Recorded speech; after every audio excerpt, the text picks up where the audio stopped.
नहीं है, मैंने बताया था। गो यानी इंद्री, पी यानी जो पीती है। जो इंद्रियां सदैव भगवान श्री कृष्ण का नाम रस पीती हैं, वही गोपी कहलाती है महाराज। और ये गोपी है कौन? बोलिए वेद की श्रृंखलाएं हैं। ये कौन है? ये महाराज गोपी को जो स्त्री समझ रहे हो परीक्षित, ये स्त्रियां नहीं है। कौन है? बोले वेद की श्रृंखलाएं। वेद में कितने मंत्र हैं? 1 लाख। 1 लाख मंत्र हैं वेद में, और उसमें 3 खंड बटे हैं, 3 कांड के नाम से। पहला है कर्म कांड, दूसरा है ज्ञान कांड, और तीसरा है उपासना कांड। ज्ञान कांड, कर्म कांड, उपासना कांड। ज्ञान कांड में महाराज 4000 मंत्र हैं, उपासना कांड में 16000 मंत्र हैं, और कर्म कांड में 80000 मंत्र। ये जो ब्राह्मण देवता आपके सामने पूजा पाठ, ये कर्म कांड का विषय है। जब जो कर्म कांड में आता है, पितृ श्राद्ध भी कर्म कांड में ही आता है। उपासना कांड क्या है? बोले ये भक्ति के 16000 मंत्र हैं। ये भगवान के उपासकों के लिए है, जो भगवान की उपासना करते हैं। 3 प्रकार से भगवान को पाया जाता है। इन कांडों का यही अर्थ है। पहला कैसे पा सकते हो आप? पूजा और आराधना से। भगवती सीता, जब भगवान का धनुष यज्ञ होना था, उस समय भगवती सीता ने गौरी मां के सामने पूजा कीन अधिक अनुरागा। भगवती ने पूजा करके परमात्मा को पाया। तो पहला तो आप कर्मकांड के माध्यम से पूजा पाठ आराधना साधना से भगवान को पा सकते हो, और दूसरा पाने का भाव है उपासना। उपासना यानी सदैव भगवान के चिंतन में उत्सृत रहना, उपासित रहना। उसी उपासना को हम मूर्ख लोग उपवास कहते हैं। उपवास किसे कहते हैं आप लोगों की नजर में? आज रोटियां नहीं खानी, आज अनार ही अनार खाएंगे महाराज, आज काजू बादाम झोंकेंगे। कहे बोले आज उपासे हैं भैया, आज व्रत है। कल लोग, बहुत सारे लोग, कल वो था ना तिलवा चौथ, कौन कौन था जरा हाथ उठाइए। सुर लगे सकला महाराजा, सकल ही खाएंगे महाराज।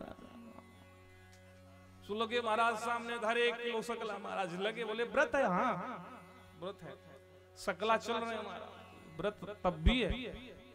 उपासना का मतलब, व्रत का मतलब ये नहीं होता कि हम अनाज के पदार्थों का त्याग करके फला पदार्थों का उपयोग करें, कदापि नहीं। इसे तो आप डाइट कहिए तो ज्यादा अच्छा लगेगा। आज पेट खराब है, अन्न नहीं खाएंगे, फल खाएंगे, ठीक हो जाएगा 2 दिन में। तो भैया फिर उपासना क्या है? व्रत क्या है?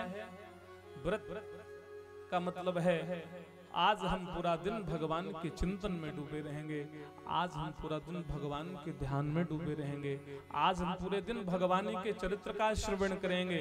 ये व्रत है, ये उपासना है। ऐसे नहीं कि आज गेहूं की रोटी खाए के महाराज खावा बंद करके और महाराज अनार खाएंगे तो भगवान प्रसन्न हो जाएंगे। भगवान की तो नहीं पता, पर पति नाराज ही हो जाएगा महाराज। अभी तक तो 10-20 में हो जाता था महाराज, 5 का आटा है, 5 का भाटा, बस काम हो गया महाराज। अब तो महाराज अब अनार लिखा है लिस्ट में, मूंगफली लिखी है लिस्ट में महाराज, लिस्ट बनी है महाराज। मुझे तो लगता है व्रत के दिन कुछ ज्यादा ही हो जाता है। बीच में वो गैप कर करके महाराज, आज अभी पापड़ी खाएंगे मूंगफली, फिर बीच में महाराज दूध पीना रहेगा, तो व्रत के दिन तो कुछ ज्यादा ही हो जाता है महाराज। पत्नियां भी बोले महाराज रोज ही व्रत हो, मजा आ जाए। तो व्रत का मतलब ये नहीं कि आप अन्य पदार्थों का परित्याग करके आप फल आदि, ड्राई फ्रूट्स आदि खाएं तो बस ठीक ठाक है। व्रत का मतलब है, उपासना का मतलब है, उपवास का मतलब है कि हम आज भगवान के सानिध्य में रहेंगे, आज हम भगवान की याद के निकटतम रहेंगे। उपवास उसे कहते हैं, उसी उपवास को संस्कृत में उपासना कहते हैं। उपासना के 16,000 मंत्र हैं। 16,000 मंत्र ही भगवान के उपासक ही गोपी बन करके भगवान के धाम वृंदावन स्थापित हुए। उसमें से कुछ गोपियां ऐसी थी जिनके पति डाउट करते थे, कन्हैया के पास नहीं जाने देते थे। क्यों जाती है तू कन्हैया के पास, मुझ में क्या कमी है? तो महाराज ऐसी गोपियां कहती कि ठीक है हम कृष्ण के पास नहीं जाएंगे, परंतु हम रुक भी नहीं पाएंगे तेरे पास। और पति दरवाजा बंद कर देता बाहर से और गोपियां अंदर रह जाती, लेकिन वो गोपियां अपने साधन पर बैठती, अपने आसन पर बैठती और कहती कि अरे पति, तुझे ये शरीर की भूख है, ये शरीर तू रख ले, मैं आत्मा के माध्यम से चली कृष्ण के पास। और कुछ गोपियां आत्मा के भाव से भगवान कृष्ण के सानिध्य में बांसुरी का निनाद श्रवण कर रही थी। तो यहाँ कोई साधारण सी स्त्रियां जाके रास नहीं रचा रही हैं, यहाँ तो वेद के उपासना कांड के दिव्य 16,000 मंत्र हैं। महाराज जब भगवान श्री ने वामन अवतार बना करके बलि को लूटने के लिए, बलि को छलने के लिए चले थे, तो उनके दिव्य स्वरूप के आकर्षण से, उनके माधुर्य के आकर्षण से, उनकी लावण्यता माधुर्यता के अनुद्बोधन से महाराज सारी स्त्रियां लालायित होकर कहती हैं, हे भगवान, इस सुंदर रास पुरुष का, इस सुंदर युग पुरुष का, इस सुंदर महापुरुष का स्पर्श दर्शन कब प्राप्त होगा। महाराज भगवान वामन सुनते हैं, स्वीकार करते हैं, आशीर्वाद देते हैं। वही जमाने की स्त्रियां बाद में गोपियां बनकर के भगवान श्री कृष्ण का स्पर्श दर्शन पाने के लिए आई। जब भगवान ने कच्छप रूप धारण किया, समुद्र मंथन के समय जब मदरांचल समुद्र के नीचे अस्तित्व होने लगा, तब महाराज देवताओं ने भगवान से विनती करी, भगवान कच्छप रूप बना करके सामने आए और मदरांचल के नीचे अपने पीठ लगा लिया। उस समय समुद्र की जितनी भी मछलियां हैं, जितनी भी मतलब जीव जंतु हैं, महाराज सब ने उस कच्छप भगवान को देख करके आकर्षण हुआ और कहा, हे प्रभु, इनका स्पर्श दर्शन प्राप्त होगा। वही मछलियां यहाँ गोपी बनकर आई। गोपियां कोई साधारण स्त्रियां नहीं हैं, ये वही गोपियां हैं। महाराज एक गोपियां दही बेचने गई, एक गोपी दही बेचने गई और वृंदावन के तट पर यमुना के सालीन पर बैठ गई। महाराज नारद जी चले जा रहे थे, बोले क्या कर रही है? बोले भगवान का भजन कर रही है। बोले भजन कर रही है? अरे भजन तो वो करता है जिसका अवलंब नहीं होता।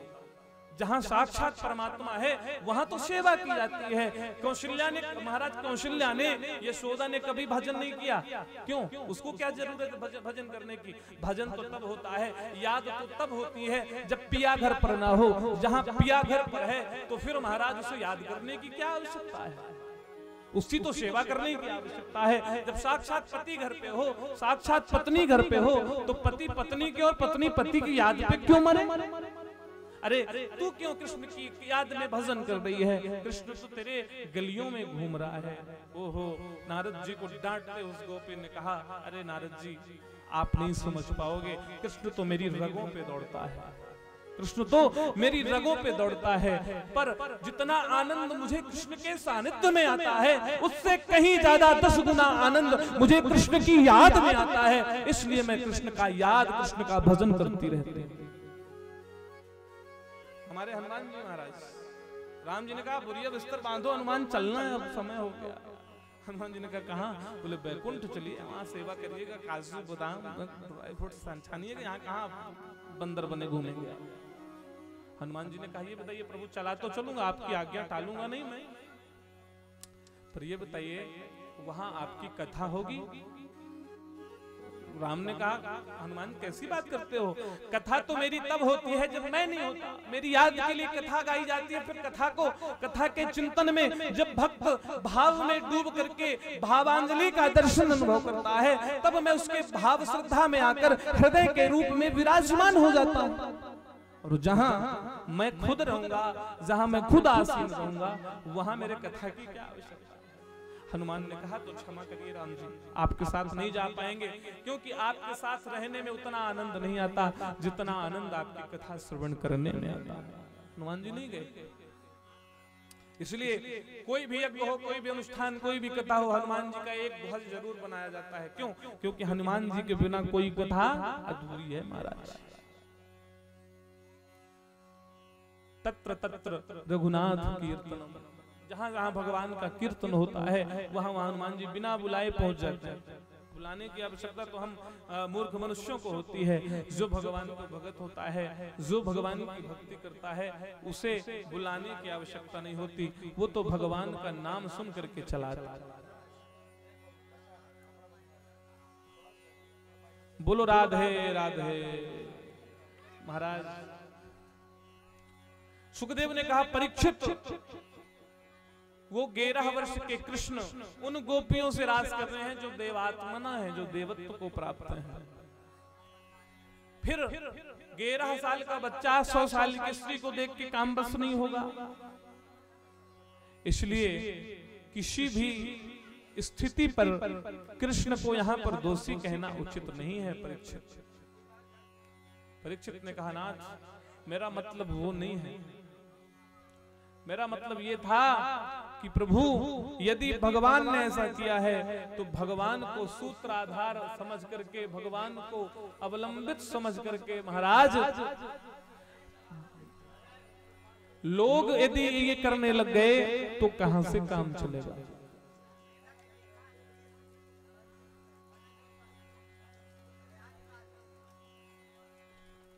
तो भैया होने दीजिए, ये भी अच्छा है।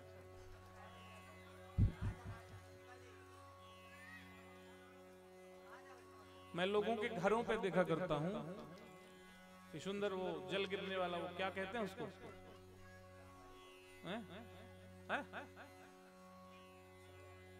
अरे चुप, शो के लिए घर पे रखते हैं वो जल, एक का दूसरे में, दूसरे का तीसरे में। तो यहाँ तो सब प्रकृति है, सब अच्छा है। जही विधि राखे राम, काही विधि रही। सीताराम सीताराम सीताराम कहिए, जाहि विधि राखे राम, ताहि विधि रहिए। सीताराम सीताराम सीताराम कहिए, जाहि विधि राखे राम, ताहि विधि रहिए। हाँ, सीताराम सीताराम सीताराम कहिए, जाहि विधि राखे राम, ताहि विधि रहिए। सीताराम सीताराम सीताराम कहिए, जाहि विधि राखे राम, ताहि विधि रहिए। मुख में हो राम नाम, राम सेवा हाथ में, तू अकेला नहीं प्यारे राम तेरे साथ में। मुख में हो राम राम, राम सेवा हाथ में, तू अकेला नहीं प्यारे राम तेरे साथ में। विधि का विधान जान लाभ सही, सीताराम सीताराम सीताराम कहिए। सीताराम सीताराम सीताराम कहिए, जाहि विधि राखे राम, ताहि विधि रहिए। किया अभिमान तो फिर मान नहीं पाएगा, किया अभिमान तो फिर मान नहीं पाएगा। होगा प्यारे वही जो श्री राम जी को भाएगा। होगा प्यारे वही जो श्री राम जी इसलिए को भाएगा। फल आशा त्याग शुभ काम करते रहिए। सीताराम सीताराम सीताराम कहिए। सीताराम सीताराम सीताराम कहिए, चाहे विधि राखे राम, ताहि विधि रहिए।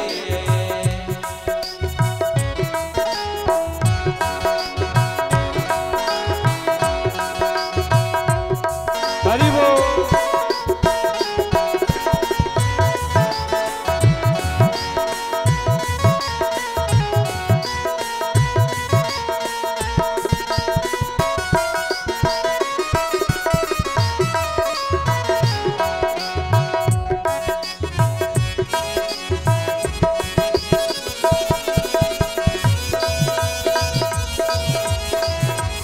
और एक बड़ा सुंदर भाव, जिंदगी की डोर सौंप हाथ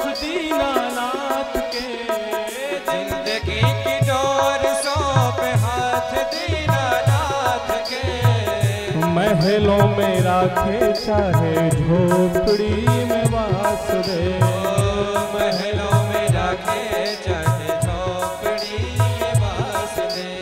सुख दुख का अनुभव करने वाला ये हमारा मन ही है।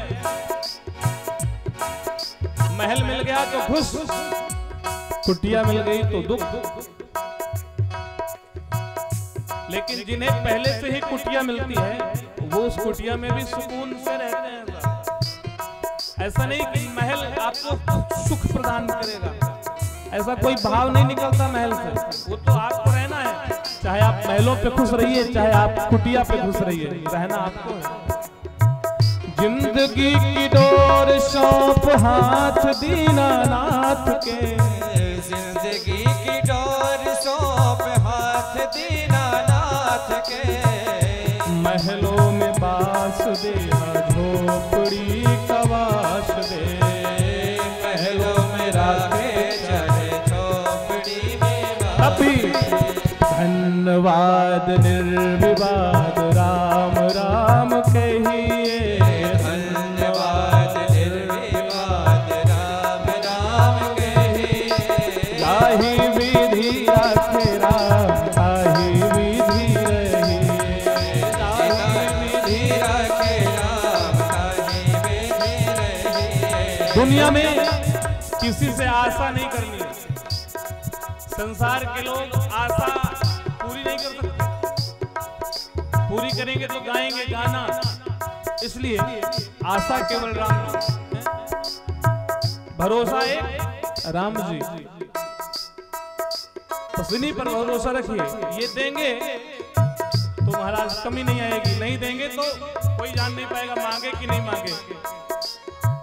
हाँ, इज्जत बनी रहेगी महाराज, साख नहीं कटेगी। सामने वाले से मांगो तो साख चली जाएगी। आशा एक राम जी से दूजी आशा छोड़ दे, आशा एक राम जी से दूजी आशा छोड़ दे। नाता एक राम जी और दूजा नाता तोड़ दे, नाता एक राम जी से दूजा नाता तोड़ दे। इसलिए साधु रंग राम रंग अंग अंग रंगिए, साधु संग राम रंग अंग अंग रंगिए। जाहि विधि राखे राम ताहि विधि रहिए, चाहे विधि राखे राम ताहि विधि रहिए। विधि का विधान जान हानि लाभ सहिए। सीताराम सीताराम सीताराम कहिए, सीताराम सीताराम सीताराम कहिए। जाहि विधि राखे राम ताहि विधि रहिए। सीताराम सीताराम सीताराम कहिए, जाहि विधि राखे राम ताहि विधि रहिए। चाहे विधि राखे राम ताहि विधि रहिए। ताहि विधि राखे राम ताहि विधि रहिए। मुख में हो राम नाम राम सेवा हाथ में, तू अकेला नहीं प्यारे राम तेरे साथ में। सब कुछ छोड़ छाड़ राम राम कहिए, जाहि विधि राखे राम ताहि विधि रहिए। तो भगवान ने जैसा दे दिया वैसे न काम चला लो। पनीर मिल जाए तो भी राधे राधे, भरता रोटी मिल जाए तो भी राधे राधे, सब में राम। वही प्रसन्न रहता है। जीवन में प्रसन्न रहने का एक सूत्र है, जो आए उसका सामना करिए, जीवन में कभी दुख नहीं होगा। ये नहीं कि आज 100 की बिक्री हो गई तो महाराज मुंह बन गया, 1000 हुआ महाराज अरे आज ठीक हो गया, कोई मतलब नहीं।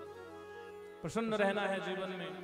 4 दिन की जिंदगी है, हो बहुत ज्यादा झमेला नहीं पालना, बस साईं इतना दीजिए जामे कुटुम सवाएं, मैं भी भूखा ना रहूं साधु न भूखा जाए। इस सूत्र के साथ जीवन जिया जाए, जीवन में प्रसन्नता कभी नहीं आएगी। बाकी हाँ पड़े रहिए पीछे, सुकून चला जाएगा, दिमाग बैंड हो जाएगा, मुस्कुराहट नहीं आने वाली। जीवन में मर जाओगे, मुस्कुरा नहीं पाओगे। गधा ना बनो, गधा नहीं बनना है। जीवन पर भार नहीं ढोना है। हो गया, कमा लिए, अब बच्चे अपना कमाएंगे। हमको हमारे पिता ने क्या दिया था? अपने जो हमने किया, हमने जो खाया अपना किया खाया। जैसा किया कर्म तूने वैसा ही फल पाएगा। जो हमने किया वही हमने खाया। हाँ। बच्चा अपनी बुद्धि और अपने विवेक से पैदा हुआ है, अपना भाग्य लेके आया है। बहुत बच्चे के बनाने में चक्कर में ना पड़ो, पता चला महाराज आजत आजत कन में हो जाए। हाँ, अब बना रहे बालक के लिए महाराज ये बन गया, वो बंगला, ये गाड़ी, ये घोड़ा। बच्चा ने कमाया तो है नहीं कि उसको पीड़ा पता चले कि करना क्या है। अब रे उड़ा रहा है महाराज। हाँ, अब गाड़ी अपना पैसा तो लगे नहीं, चल रही 200 की रफ्तार में महाराज, कहीं अटके तो फटक जाएगा। जिसकी गाड़ी होती है, जो अपने पूंजी से खरीदता है, वो 60 के ऊपर नहीं चल पाता। हाँ, 60 के ऊपर चलेगा तो महाराज उसका खून खोलने लगता है। ड्राइवर चले, हमारा ड्राइवर चलाए महाराज गाड़ी, 60 के ऊपर जाए तुरंत आंख दिखाता है महाराज। क्यों? क्योंकि तेरा क्या है, तू तो दबाएगा बस। हाँ, मान लो कुछ नहीं भैया, पलटी की गाड़ी, लग गया, गड़बड़ हो गया, तो पैसे तो अपनी जाने हॉस्पिटल में महाराज। तो जो व्यक्ति कमाता है वो कैसे खर्च करना है ऐसे जानता है। बच्चों को कमाया हुआ नहीं, परोसा नहीं दीजिए। बढ़िया गरम गरम खुद परोसेगा, खुद खाएगा, उससे ज्यादा आनंद आएगा। परस देंगे ठंडा हो जाएगा, वो भी नहीं खाएगा। अपनी देखो वर्तमान गते शोको न कर्तव्यो भविष्यम नैव चिंतयेत् वर्तमानेन कालेन प्रवर्तन्ते हविक्षणः।